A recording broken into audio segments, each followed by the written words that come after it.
ప్రభువును లోకరక్షకుడైన దేవుని పేరట మీ అందరికీ శుభాభివందనములు తెలియజేసుకుంటున్నాను.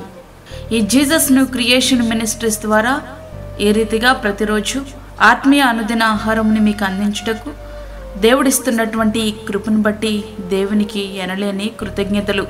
వాక్య ధ్యానంలోనికి మనం వెళ్దాము. 2వ దినవృత్తాంతములు 33వ అధ్యాయము 12వ వచనం. అతడు శ్రమలో ఉన్నప్పుడు తన దేవుడిని యెహోవాను బతిమాలుకుని తన పితరుల దేవుని సన్నిధిని తాను తగ్గించుకొని ఆయనకు మొరపెట్టెను. ఈ ప్రార్థన ఎవరు చేశారంటే మనష్షే గారు చేశారు. ఈ మనష్షే ఎవరు? హిజ్కియా కుమారుడు. యూదా రాజులందరిలో మిక్కిలి దుర్మార్గుడు. అన్యజనులు చేసిన హేయ క్రియలను అనుసరించి యెహోవా దృష్టికి చెడు నడత నడిచినవాడు.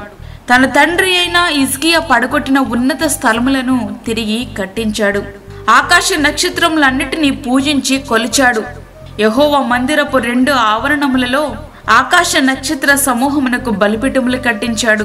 బెన్హిన్నోములో యందు తన కుమారులను అగ్నిగుండం దాటించాడు. ముహూర్తాలు విచారించాడు. మంత్రములను చిల్లంగితనములను వాడుక చేశాడు. కర్ణ పిశాచములతోనూ సోదెగాండ్రతోనూ సాంగత్యము చేశాడు. యెహోవా మందిరమందు తాను చేయించిన చెక్కడి విగ్రహములను నిలిపాడు. యెరూషలేము ప్రజలు అన్యజనుల కంటే మరింత అక్రమముగా ప్రవర్తించుటకు అతడు కారకుడయ్యాడు. యెహోవా దృష్టికి బహుగా చెడుతనము నడుచుచు ఆయనకు కోపం పుట్టించాడు. ఇట్లాంటి పరిస్థితుల్లో యెహోవా మనష్షేకును అతని జనులకును వర్తమానంలో పంపినను వారు ఏమాత్రం లెక్క చేయలేదు. కాబట్టి యెహోవా అష్షూరు రాజు యొక్క సైన్యాధిపతులను వారి మీదికి రప్పించారు.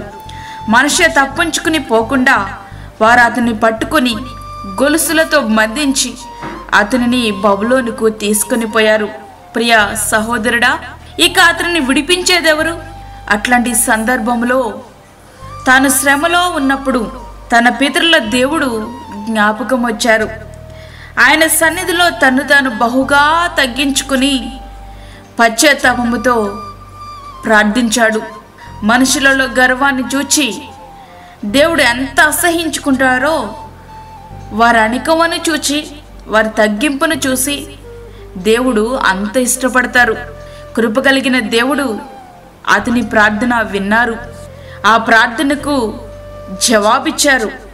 అతనిని విడిపించి తిరిగి తన రాజ్యానికి తీసుకుని వచ్చారు. అప్పుడు అతనికి అర్థమైంది నిజమైన దేవుడు ఎవరు. అయితే శ్రమల కాలంలో దేవునికి మొరపెట్టి అవసరం తీరాక పాత జీవితాన్ని జీవించే స్వభావం మనష్షేలో లేనే లేదు. దేశంలో దేవుని కోసం యెహోవా మందిరము నుండి అన్య దేవతల విగ్రహములను తీసివేయించాడు. యెరూషలేమునందు యెహోవా మందిర పర్వతమునందును తాను కట్టించిన బలిపీఠములన్నిటినీ తీసివేసి పట్టణము బయటికి వాటిని లాగివేయించేశాడు. అతడు యెహోవా బలిపీఠములను బాగు చేసి దాని మీద సమాధాన బలులను కృతజ్ఞత అర్పణలు అర్పించుచు ఇశ్రాయేలుల దేవుడైన యెహోవాను సేవించుటని యూదా వారికి ఆజ్ఞ ఇచ్చాడు. 2వ దినవృత్తాంతములు 33వ అధ్యాయము 15 నుంచి 17 వరకు. ప్రియ స్నేహితుడా, వాక్యం ఉంటున్నటువంటి ప్రియమైన దేవుని బిడ్డ, ఇంతకీ దుర్మార్గుడైన వ్యక్తి సహితం దేవుని సన్నిధిలో తాను బహుగా తగ్గించుకుని పశ్చాత్తాపముతో ప్రార్థించినప్పుడు ప్రభువు తన ప్రార్థనను త్రోసివేయలేదు. అయితే మరి మన ప్రార్థనలో సమాధానము రావడం లేదంటే మనష్షే లేక తగ్గించుకుని ప్రార్థించే అనుభవం మనలో లోపిస్తుందేమో. మనలను మనం సరిచేసుకుని ప్రార్థించగలిగితే ప్రార్థన ఫలాలు తప్పక అనుభవించగలం.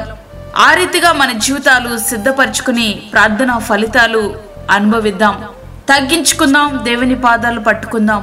ఆయన కృపగల దేవుడు, విడిచిపెట్టేటటువంటి దేవుడు కాదు. ఎటువంటి ఘోరమైన పరిస్థితిలో నీవు ఉన్నప్పటికీ మనష్షే వలె తగ్గించుకుని ప్రార్థించినట్లయితే సాతాను యొక్క కబంధ హస్తముల నుంచి నిన్ను విడుదల చేసి నిన్ను గొప్ప సాక్షిగా ఆయన చేయబోతున్నారు. కాబట్టి ప్రియమైన దేవుని బిడ్డ, ఆ రీతిగా మన జీవితాలు సిద్ధపరచుకుందాం. అట్టి కృప ధన్యత ప్రభు మనకి అనుగ్రహించునుగాక. ఆమేన్. వాక్యమైనటువంటి ప్రియమైన దేవుని బిడ్డలారా, ప్రార్థనలో ఏకీభవించండి. పరిశుద్ధుడైన తండ్రి, ప్రేమగల యేసు ప్రభువా, శ్రేష్టమైన మరి ఒక దినం మా జీవితంలో మీరు అనుగ్రహించారు. నీకు వందనాలు.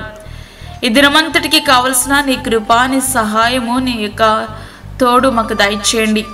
ప్రతి విధమైన కీడు, ప్రమాదము, తెగులు నుంచి మమ్మల్ని తప్పించండి. ప్రార్థనలో ఏకీభవిస్తున్న ప్రతి ఒక్క బిడ్డను మీరు దర్శించండి.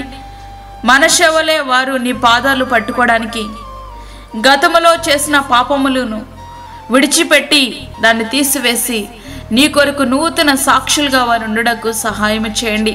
అదేవిధంగా బలహీనులను బలపరచండి. దూరదేశంలో ఉండి వాక్యం వింటున్న నీ బిడ్డలను జ్ఞాపకం చేసుకునండి. వారికి నీ కాపుదల సమృద్ధిగా మీరు అనుగ్రహించండి ప్రభువా. గర్భఫలం లేని బిడ్డలకు గర్భఫలము దయచేయండి. అప్పుల బాధలతో ఇబ్బంది పడుచుండి బిడ్డల యొక్క అవసరతలు మీరు తీర్చండి. దినమంతా నీ భద్రత మాకు, మా కుటుంబాలకి మీరు దయచేసి బలపరచమని, మాకు కాదు యెహోవా, మాకు కాదు, సమస్త మహిమ ప్రభావాలు మీకే ఆరోపించుకుంటూ యేసు పరిశుద్ధ నామమున అడిగి వేడుకుంటున్నాము తండ్రి, ఆమేన్. మీ ప్రార్థన అవసరతలు మాకు తెలియచేయండి. మా ఫోన్ నంబర్ 9177377559. దేవుడు మిమ్మును మీ కుటుంబమును దీవించునుగాక, ఆమేన్. దేవుని సేవలో మీ సహోదరి అన్నామణి సాల్మన్. మా ఛానల్ని సబ్స్క్రైబ్ చేయండి, షేర్ చేయండి, లైక్ చేయండి. దేవుడు మిమ్మల్ని దీవించునుగాక, ఆమేన్.